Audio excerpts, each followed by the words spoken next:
में, सबके जीवन में एक बार ये प्रश्न खड़ा होगा।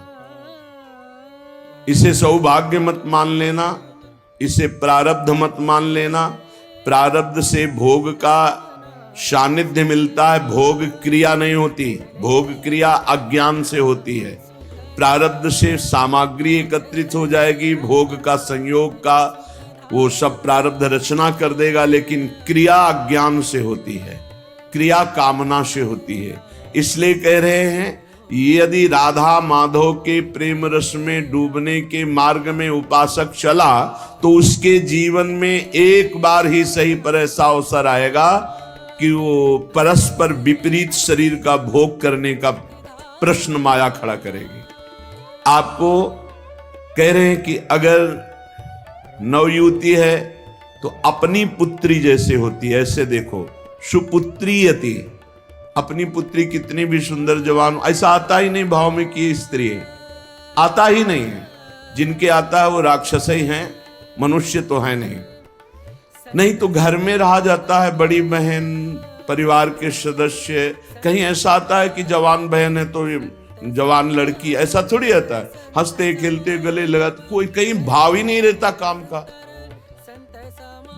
चाहे जवान पुत्री हो चाहे जवान बहन हो, कभी ऐसा घर में भाव आता। जिनके भाव आता वो राक्षस हृदय के हैं, मनुष्य हृदय के नहीं। वो राक्षस हृदय वाले, आसुर स्वभाव वाले हैं। नहीं, अपनी पुत्री अपनी बहन के समीप रहने पर कहीं ऐसे भाव थोड़ी आते। खूब खेलना कूदना हंसना बातचीत करना ये सब घर में होता रहता है, पर ये भाव थोड़ी आता है कि ये स्त्री है। नहीं, वो मेरी बहन, वहां कोई गुंजाइश ही नहीं काम भाव की। तो बोले सगी पुत्री की तरह सब पुत्रियां दिखाई दे, अपने से बड़ी हैं तो बिल्कुल मेरी जैसे जननी वैसे। मातृयत्य परांगनाम, जैसे अपनी अम्मा के पास, मां के पास बैठे तो क्या भाव बिगड़ेगा? कुछ नहीं बिगड़ेगा। कैसा भी जवान लड़का हो, मां अपने ऐसे हृदय से लगा के दुलार करती है, समझाती है, बुझाती है, डांटती है। वहां काम भाव आता है क्या? मां के गले लगने पर, बहन के गले लगने पर काम भाव आता है क्या? बेटी को हृदय से लगाने पे काम। जब साधारण सांसारिक पवित्र भाव में काम नहीं आता तो तुम तो परम पवित्र भगवान के भाव वाले हो, तुम्हारे अंदर कैसे काम परास्त कर सकता है? मातृयत्य परांगना, ये आएगा प्रश्न जीवन में। पुरुष है तो स्त्री के प्रति, स्त्री है तो पुरुष के प्रति। साधक बहुत सावधान रहे, माया प्रश्न करेगी।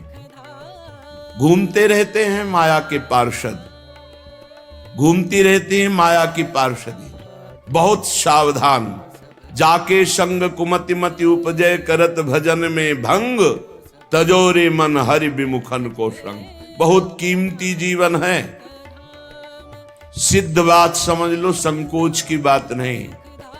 हरि को रिझाओगे तो वैकुंठ का द्वार, वृंदावन के दिव्य धाम का द्वार, साकेत द्वार, कैलाश धाम का द्वार खुलेगा। और जगत के शरीरधारी को रिझाओगे तो आखिरी द्वार वही है, मलमूत्र का, और कुछ नहीं। हमारी बात मान लो, संकोच करने की बात नहीं है। हम वहीं से पैदा हुए हैं और वहीं की आसक्ति से फिर दुर्गति को प्राप्त होंगे। खुली बात है, देख लो, दो ही आकर्षण है। बढ़िया से बढ़िया खाने को मिले, भोगने को मिले। शिष्णोदर परायण शास्त्र कहता है, शिष्ण और उदर। उदर रसेंद्री से संबंधित है, शिष्ण जनेन्द्री से संबंधित है। बस जनेन्द्री और रसेंद्री के भोगों में पूरा दिव्य मानव जीवन बर्बाद। श्रीपाद कह रहे यदि राधा मुरलीधर के प्रेम में मगन होना है, बहुत सावधान। ये मत समझो कि माया कब किस रूप में कहां प्रश्न करती है। वो जननी है, वो अपने बेटे को पुष्ट करने के लिए कोई भी प्रश्न कर सकती है, लेकिन अपनी दृष्टि। महाप्रभु चैतन्य देव रुदन कर रहे हैं, हा गोविंद हा कृष्ण। दो वेश्याएं पहुंचती, एक कहती कितना ये रुदन कर रहे हैं, बोले मेरी जैसी नहीं मिली होगी इसीलिए ना। अभी देखो इनका रुदन बंद करती। वो क्या जाने कि जो हरि के आशिक हैं उनको हरि माया आकर्षित नहीं कर सकती। भगवान का एक विशुद्ध प्रताप बल भक्तों की रक्षा करता रहता है। वो जाकर के विनोदास्पद बातें करने लगी। महाप्रभु चैतन्य देव ने कहा, मां बस करुणा कर दो, श्री कृष्ण मिल। वो शब्द उनके हृदय में ऐसा चोट किया कि मैं इतनी नीच, ऐसे महापावन से ऐसी भावना चरणों में गिर गई, मुझे क्षमा करो, क्या मेरा भी उद्धार हो सकता? कृष्ण कृष्ण कृष्ण। ऐसा नहीं कि किसी के जीवन में प्रश्न नहीं आता, प्रश्न आता है, पर जो ये भगवत कृपा से सावधान रहता है कि ये प्रश्न है, मुझे उत्तर देना है इसका। ऐसा नहीं कि प्रश्न के लपेटे में आकर के फिसल जाना है, प्रश्न है, उत्तर देना है, बहुत संभाल के उत्तर देना है। अपमान भी नहीं करना, क्योंकि ये वही आए हुए हैं जिनकी हम आराधना करते हैं। वो कुछ भी रूप, वो मोहिनी रूप भी तो धारण किए ना, वो कुछ भी रूप धारण कर सकते हैं। मेरे प्रीतम है तो बस उस समय प्रभु आप ही मेरी रक्षा करो, आप ही मुझे बचाओ। मातृयत्य परांगनाम, त्रुटि हो सकती है हमसे गलती हो सकती, कभी बलवान न बने, कभी पहलवान न बने इस विषय में। दैन्य और चरण छूना, यही दो बातों से बच सकते हो। चरण छू कि हे जगत जननी, हे अंबा, कभी आपके प्रति मेरा। जिन उर्वशी जी ने बड़ों की बुद्धि को मोहित कर लिया, अर्जुन जी की बुद्धि को क्यों नहीं मोहित किया? क्योंकि जाते ही सीधे प्रणाम किया अर्जुन जी ने। जे ही उर्वशी का प्रवेश हुआ, देखा सो पंचांग प्रणाम किया और कहा माता स्वागत है, आप पधारिए। आग लग गई, मैं किस लिए आए और तुम मुझे क्या कह रहे हो? आज के बाद कभी माता शब्द उच्चारण मत करना। उन्होंने कहा पुनः कहता हूं, कुंती माता से भी अधिक पूज्य मैं तुम्हें देखता हूं। कुछ नहीं बिगाड़ पाई उर्वशी जी, यहां तक कि साप तक दे दिया। पहली दृष्टि पड़ते ही या तो नव किशोरी जगदम्बा, लाडली जी की सहचरी, या मां, या अपना पवित्र भाव तुरंत आरोपित कीजिए।